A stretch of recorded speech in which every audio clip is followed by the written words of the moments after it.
আজকের এই মুভিটি এমন একটি কোম্পানিকে নিয়ে যে কোম্পানি একজন মানুষের বয়স নিয়ে অন্য আরেকজন মানুষকে দিয়ে দেয় আর তার বদলে সে মানুষটিকে প্রচুর টাকা দেয়। মানে যদি ধরুন কোনো ধনী বয়স্ক মানুষ আবার তার যৌবন ফিরে পেতে চায়, এই কোম্পানিকে টাকা দিলে কোম্পানি তার জন্য একজন ডিএনএ ম্যাচিং করা ডোনার খোঁজ করে, কিছু মেডিকেল প্রসেসের মাধ্যমে তাকে তার যৌবন ফিরিয়ে দেয়। তো মুভির শুরুতেই আমরা সেই কোম্পানির ম্যানেজার ম্যাক্সকে দেখতে পাই। ম্যাক্সের কাজই ছিল এমন একজন ডিএনএ ম্যাচিং ডোনার খোঁজা এবং তাকে বয়স বিক্রি করতে রাজি করানো। এমনই এক পরিবারের সঙ্গে ম্যাক্স দেখা করতে আসে, যার 18 বছর বয়সের একটা ছেলে ছিল। ম্যাক্স ছেলেটিকে বোঝায় সে তার জীবনের 15টা বছর দিলে তাকে এত টাকা দেওয়া হবে যা সে কল্পনাও করতে পারবে না। ছেলেটি প্রথমে একটু ইতস্তত বোধ করে, কারণ তার যৌবন অনেকটাই নষ্ট হয়ে যাবে। কিন্তু পরক্ষণে সে ভাবে যে 15 বছরে সে এত পরিমাণ টাকা ইনকাম করতে পারবে না। তাই ছেলেটি রাজি হয়ে যায়। ছেলেটির মায়ের একটু আপত্তি থাকলেও মেনে নিতে বাধ্য হয়, কারণ তারা প্রচণ্ড গরিব ছিল। তারপর ম্যাক্স ওখান থেকে বেরিয়ে আসে। এই কোম্পানির কর্মকাণ্ড কিছু মানুষের পছন্দ ছিল না, তাই তারা মাঝে মধ্যেই কোম্পানির সামনে এসে হরতাল করত। কোম্পানির একটা বড় মিটিং ছিল, যেখানে ম্যাক্স এবং তার মতোই অনেক ম্যানেজারদের তাদের কাজের জন্য কোম্পানি থেকে পুরস্কৃত করা হয়। এই মিটিংয়ে আমরা কোম্পানির হেড সোফি নামের এক মহিলাকে দেখতে পাই। নিজের জীবন থেকে কিছু বছর ডোনেশন দেওয়ার এই আইডিয়া এই মহিলারই ছিল। সোফি সেখানে বক্তৃতা দেয় এবং সবাইকে এটাই বোঝানোর চেষ্টা করে যে এই প্রসেসের মাধ্যমে সবার হেল্প হয়। তারপর বড় বড় কিছু সায়েন্টিস্টদের ফটো দেখিয়ে সোফি বলে, যদি এদেরকে আরও অনেক বছর বাঁচানো যেত তাহলে আমাদের দেশ আজকে কোথায় থেকে কোথায় পৌঁছে যেত। আর তার জন্যই আমরা আমাদের 15 জন সায়েন্টিস্টকে কিছু বয়স ডোনেট করছি। তারপর আমাদের সেই জায়গা দেখানো হয় যেখানে সেই সায়েন্টিস্টগুলোকে রাখা হয়েছিল। তারা তাদের যৌবনকাল ফিরে পেয়ে খুব খুশি ছিল, কিন্তু হঠাৎই একজন এসে তাদের গুলি করতে শুরু করে এবং সায়েন্টিস্টদের মেরে দেয়। তাতে কোম্পানির অনেকটাই লস হয়ে যায়। এখানে অ্যাডাম নামের একটা গ্রুপ ছিল যারা এই কোম্পানির বিরুদ্ধে ছিল, আর যে লোকটি সায়েন্টিস্টদের মেরেছিল সে লোকটিও এই গ্রুপেরই লোক ছিল। তারা এই কোম্পানির কার্যকলাপ পছন্দ করতো না, তাই মাঝে মধ্যে কোম্পানির উপর অ্যাটাক করত। কোম্পানির হেড সোফি খুব স্বার্থপর একজন মহিলা ছিল। ডিএনএ ম্যাচ করা ডোনার যদি রাজি না হতো, সে জোর জবরদস্তি করে বাধ্য করে তার কাছে বয়স ছিনিয়ে নিত, এমনকি অনেক সময় তাদের মেরেও ফেলতো। এদিকে ম্যাক্স তার বউকে নিয়ে খুব সুখেই ছিল। ম্যাক্স বাচ্চা খুব পছন্দ করত, তাই তারা বাচ্চা নেওয়ার প্ল্যান করছিল। ম্যাক্স যে বাড়িতে থাকতো সে বাড়িটা অনেক দামি ছিল। তার বাড়িটা লোনে নেওয়া ছিল, যার লোন এখনও পরিশোধ হয়েছিল না। কিন্তু ম্যাক্সের বিশ্বাস ছিল সে এই লোন পরিশোধ করে দিতে পারবে। একদিন ম্যাক্স তার স্ত্রীকে নিয়ে তার শ্বশুর বাড়ি যায়, কিন্তু ম্যাক্সের সঙ্গে তার শ্বশুরের বনিবনা হতো না, আর তর্ক লেগেই থাকতো, কারণ ওই কোম্পানিতে কাজ করার ব্যাপারটা ম্যাক্সের শ্বশুরের পছন্দ ছিল না। ওখান থেকে ফিরে এসে তারা দেখে তাদের বিল্ডিংয়ে আগুন লেগে গিয়েছে। এসব দেখে ম্যাক্সের স্ত্রী খুব ভেঙে পড়ে, কিন্তু ম্যাক্স তার স্ত্রীকে বোঝায় যে শুধুমাত্র জিনিসপত্রের ক্ষতি হয়েছে, যেটা আমরা ইন্স্যুরেন্স কোম্পানি থেকে ক্লেম করলেই পেয়ে যাব। কিন্তু তারা আরও ভেঙে পড়ে যখন ইন্স্যুরেন্স কোম্পানি ক্ষতিপূরণ দিতে পারবে না বলে, কারণ তারা মনে করে ঘরে মোমবাতি ধরিয়ে রাখার কারণেই এই আগুনটা লেগেছে। ইন্স্যুরেন্স কোম্পানি পরিষ্কার জানিয়ে দেয়, যেহেতু আগুনটা আপনাদের ভুলের কারণে লেগেছে, তাই আমরা কোনো রকমের ক্ষতিপূরণ দেব না। এটা শোনার পর তারা দুজনেই খুব ভেঙে পড়ে, কারণ লোনের পরিমাণ এতটাই ছিল যে সারা জীবন চাকরি করেও মেটানো সম্ভব না। তারা আরও ফেঁসে যায় যখন ব্যাংক থেকে জানায় লোন পরিশোধ না করতে পারলে নিজের বয়স থেকে 40 বছর ব্যাংকে দিয়ে দেওয়ার পেপারে সাইন করেই লোনটা নিয়েছিল। ম্যাক্স বলে, আমি আমার জীবন থেকে 40 বছর দিয়ে দিব। কিন্তু ম্যাক্সের সঙ্গে কারোর ডিএনএ ম্যাচ হয় না, কিন্তু তার স্ত্রীর সঙ্গে একজনের ডিএনএ ম্যাচ ছিল। ওই জন্য তার স্ত্রী বলে, আমি দিব 40 বছর। তখন ম্যাক্স বলে, আমি কিছু না কিছু অন্য একটা ব্যবস্থা করে নিতে পারবো, তুমি চিন্তা করো না।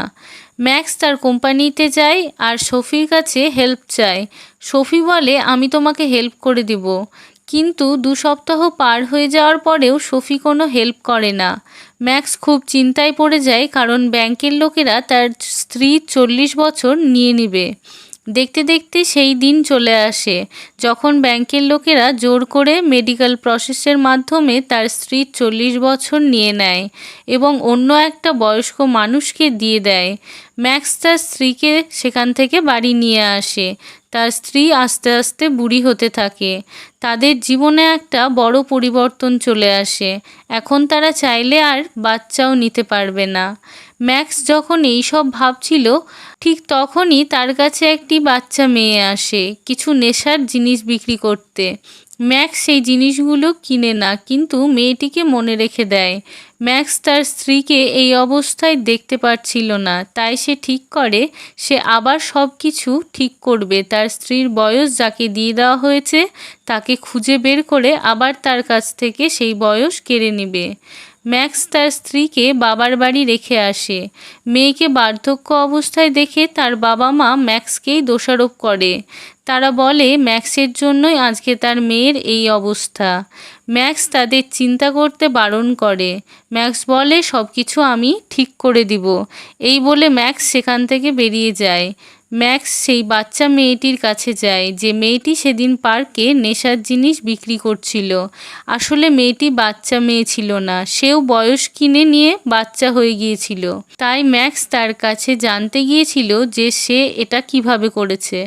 তখন মেয়েটি বলে, এটা করার জন্য তোমার কাছে অনেক টাকা থাকতে হবে আর ডিএনএ ম্যাচিং করার ডোনার থাকতে হবে। মেয়েটি আরও একটা জায়গার সন্ধান দেয়, যেখানে গিয়ে ম্যাক্স জানতে পারে তার স্ত্রীর বয়স যাকে দেওয়া হয়েছিল সে একজন মহিলা। ম্যাক্স ওই মহিলাকে ওখান থেকে তুলে নিয়ে যায় এবং তার স্ত্রীকে সমস্তটা বলে। তার স্ত্রী প্রথমে রাজি না হলেও পরে রাজি হয়, তার কারণ সেও চায় তার যৌবন ফিরে পেতে। তারা সিদ্ধান্ত নেয় এই দেশ ছেড়ে চলে যাওয়ার, কিন্তু তখনই তারা জানতে পারে যে মেয়েটিকে তারা অপহরণ করে নিয়ে এসেছে সে আসলে ওই কোম্পানির বস সোফির মেয়ে। আর ম্যাক্সের স্ত্রীর বয়স সোফির মেয়েকে নয়, সোফিকে ডোনেট করা হয়েছিল। যেহেতু এই সমস্তটা ম্যাক্স শেষ মুহূর্তে জানতে পারে, তাই তারা ঠিক করে সোফির মেয়েকে নিয়েই তারা এই দেশ ছেড়ে চলে যাবে, কারণ সোফির মেয়ের ডিএনএও সোফির সঙ্গে ম্যাচ করতে পারে। তাহলে সে তার স্ত্রীকে আবার 40 বছর বয়স ফিরিয়ে দিতে পারবে। যখন সোফির গার্ডগুলো সোফির মেয়ের অপহরণের কথা জানতে পারে, তারা ভাবে অ্যাডাম গ্রুপ সোফির মেয়েকে কিডন্যাপ করেছে। কিন্তু তারপর তারা ভাবে অ্যাডাম গ্রুপ কাউকে কিডন্যাপ করে না, ডাইরেক্ট মেরে ফেলে। তাই এটা অ্যাডাম গ্রুপের কাজ না। তখন তারা ভালো করে খতিয়ে দেখে এটা তাদের কোম্পানির ম্যানেজার ম্যাক্সের কাজ। আর এই কাজটা ম্যাক্স করেছে তার কারণ ম্যাক্স এতদিন ধরে যে কোম্পানিকে তার শ্রম দিয়েছে সেই কোম্পানির মালিক তার স্ত্রীর 40 বছর কেড়ে নিয়েছে। ম্যাক্স কোনো রকমে চালাকি করে সোফির মেয়ে এবং তার স্ত্রীকে নিয়ে বর্ডার পার করে যায়। সেখানে গিয়ে সোফির মেয়ে বলে, আমি সোফি না, সোফির মেয়ে। ম্যাক্স বলে, তাতে কি হয়েছে, রক্তের সম্পর্ক সবসময় একই হয়। তোমার মায়ের আর তোমার ডিএনএ একই হবে, তাই আমি তোমার কাছ থেকে বয়স নিয়ে আমার স্ত্রীকে আবার তার যৌবন ফিরিয়ে দিব। সোফির মেয়ে বলে, আমিও আমার মায়ের এইসব কুকর্ম পছন্দ করি না। কিন্তু ম্যাক্স তার কোনো কথা বিশ্বাস না করেই তাকে বেঁধে একটা ফাঁকা হোটেলে নিয়ে আসে। সোফির মেয়ে বলে, আমি স্নান করতে চাই, দয়া করে আমাকে স্নান করতে দাও। ম্যাক্স সোফির মেয়েকে স্নান করতে নিয়ে গিয়ে পিছন ঘুরে দাঁড়িয়ে থাকে, কিন্তু মেয়েটি চালাকি করে পিছন থেকে ম্যাক্সের মাথায় আঘাত করে সেখান থেকে পালিয়ে যায়। কিন্তু মেয়েটি বেশি দূর পালাতে পারে না। ম্যাক্সের স্ত্রী মেয়েটিকে ধরে ফেলে, আবার হোটেলে নিয়ে এসে বেঁধে দেয়। আরেকদিকে সোফি তার গার্ডদের একটা টিম তৈরি করে তার মেয়েকে ফিরিয়ে আনার জন্য। গার্ডগুলো অনেক দিন ধরে কাজ করত এবং তাদের বয়সও কমিয়ে দেওয়া হয়েছিল। তাই তারা সোফির কথা মতোই কাজ করত। ততক্ষণে অ্যাডাম গ্রুপ ম্যাক্সের ঠিকানা জেনে সেখানে চলে আসে, কারণ তারা অনেক দিন থেকেই সুযোগ খুঁজছিল যাতে করে তারা সোফিকে তাদের জিম্মায় আনতে পারে। আর এখন এটা সহজেই হয়ে গেল, কারণ সোফির মেয়েকে তারা পেয়ে গিয়েছে। এবার সোফিও তাদের কাছে ধরা দিতে বাধ্য হবে। অ্যাডাম গ্রুপের লোকজন তাদের তিনজনকেই বন্দি করে নিয়ে যায়। ম্যাক্স তাদেরকে বলে, দেখো, আমাদের কোনো ক্ষতি করো না, আমরা ওই কোম্পানির বিরুদ্ধে। তখন অ্যাডাম গ্রুপের লিডার বলে, হ্যাঁ, আমরা জানি সোফি নিজের বয়স কমাতে চেয়েছিল, আর তার ডিএনএর সঙ্গে একমাত্র তোমার স্ত্রীর ডিএনএ ম্যাচ করত। তাই সোফি তোমাদেরকে ইচ্ছা করে ফাঁসিয়ে তোমার স্ত্রীর কাছে বয়স কেড়ে নিয়েছে। তোমাদের বিল্ডিংয়ে আগুনটাও তারই প্ল্যান করা ছিল। এই সত্যিটা শোনার পরে ম্যাক্স খুব কষ্ট পায়। ইতিমধ্যেই সোফি এবং তার টিম সেখানে পৌঁছে যায়। অ্যাডাম গ্রুপের লিডার ম্যাক্সকে বলে দেয় ম্যাক্স যেন সোফিকে তার কথার জালে জড়িয়ে ভেতরে নিয়ে আসে। সেই মতো ম্যাক্স সামনে গিয়ে বলে, আমি শুধু সোফির সঙ্গেই কথা বলতে চাই। এটা শুনে সোফি সামনে আসে আর বলে, আমার মেয়েকে ছেড়ে দাও, আমি তোমাকে প্রচুর টাকা দিব। ম্যাক্স সোফিকে বলে, ভিতরে এসে আমার সঙ্গে কথা বলো। এটা শুনে সোফির গার্ডদের সন্দেহ হয়, তাই তারা গুলি চালাতে শুরু করে। অ্যাডাম গ্রুপের সঙ্গে সোফির টিমের যুদ্ধ চলাকালীন ম্যাক্স তার স্ত্রী এবং সোফির মেয়েকে নিয়ে বেরিয়ে আসে। ম্যাক্সের স্ত্রী সোফির মেয়েকে দেখে কষ্ট পায় আর ভাবে, এই মেয়েটার জীবনটা আমার নষ্ট করা উচিত না। তারপর দেখে সোফির মেয়েও তার মায়ের মতো স্বার্থপর, তাকে দয়া করা উচিত না। তাই ম্যাক্সের স্ত্রী নিজে তাকে নিয়ে গিয়ে মেডিকেল প্রসেস করিয়ে নেয়। পরের সিনে আমরা দেখতে পাই ম্যাক্সের স্ত্রী আবার তার যৌবন ফিরে পেয়েছে, আর ম্যাক্স অ্যাডাম গ্রুপে যোগ দিয়েছে ওই কোম্পানিকে ধ্বংস করে দেওয়ার জন্য। আর সোফির মেয়ে আস্তে আস্তে বৃদ্ধ হয়ে যাচ্ছিল। তার যৌবন ফিরে পাওয়ার একমাত্র রাস্তা ছিল তার মা সোফি যদি তাকে বয়স ডোনেট করত, কিন্তু সোফি ছিল খুবই স্বার্থপর, সে তার নিজের মেয়েকেও বয়স দান করেনি।